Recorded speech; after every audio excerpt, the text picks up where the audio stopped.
আজ করব ঠাকুরবাড়ির একটা রেসিপি, টমেটো পাবদা। তো তার জন্য প্রথমে মাছটার মধ্যে আমি একটু নুন হলুদ মেখে নেব। দিলাম নুন, হলুদ গুঁড়ো। তো নুন হলুদটা নিয়ে নিলাম, দিয়ে মাছটার মধ্যে ভালো করে একটু মেখে নেব। তো এটা অন্য অন্য রকম আরও অনেক রকম মাছ দিয়েও করা যায়, ট্যাংরা মাছ দিয়েও করা যায়, আরও অনেক রকম ছোট মাছ দিয়েও করা যায়। তো আজকে আমি এটা পাবদা মাছ দিয়েই করছি।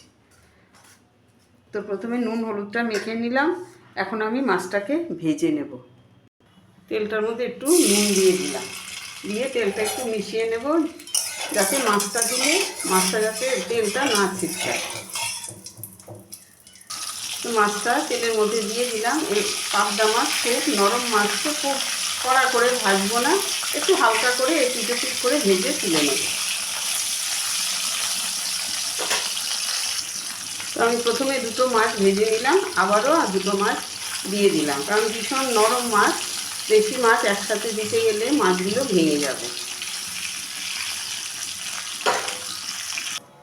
তো মাছটা আমি হালকা করে ভেজে তুলে নিলাম। এখন ওই তেলের মধ্যে একটু কালো জিরে ফোড়ন দিলাম 3টে চেরা কাঁচা লঙ্কা, দিয়ে দেবো একটা টমেটো কুচি, একটু কষিয়ে নেব। টমেটোটা নরম হওয়া পর্যন্ত একটু ভেজে নেব।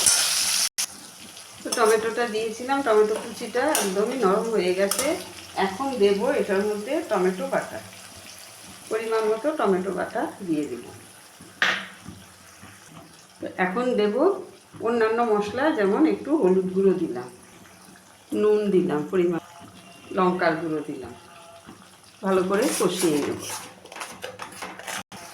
টমেটোটা ভালো করে কষিয়ে নিয়েছি, তেলও ছেড়ে দিয়েছে। এখন দিলাম একটু গরম জল। গরম জলটা আমার ঝোলের পরিমাণ অনুযায়ী আমি এইটুকু গরম জল দিলাম। আপনারা যেরকম ঝোল খাবেন, সেই পরিমাণে জলটা দেবেন। ঝোলটাকে একটু ফুটতে দেব। তো ঝোলটা ফুটে গেছে, এখন আমি মাছগুলো দিয়ে দেব, দিয়ে ভালো করে ফুটিয়ে নেব।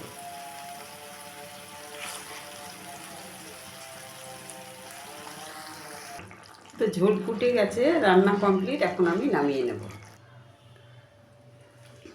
নিলাম।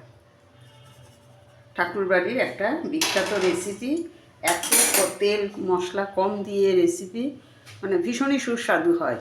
আমি এই রেসিপিটা প্রথমে বানিয়েছি ট্যাংরা মাছ দিয়ে, তো আজ বানালাম পাবদা মাছ দিয়ে। তো আপনাদের কাছে কেমন লাগলো অবশ্যই একটা কমেন্ট করে জানাবেন। আপনারা নিজেরাও এই রেসিপিটা বানিয়ে খাবেন, ভীষণই উপাদেয়, ভীষণই সুস্বাদু হয় খেতে।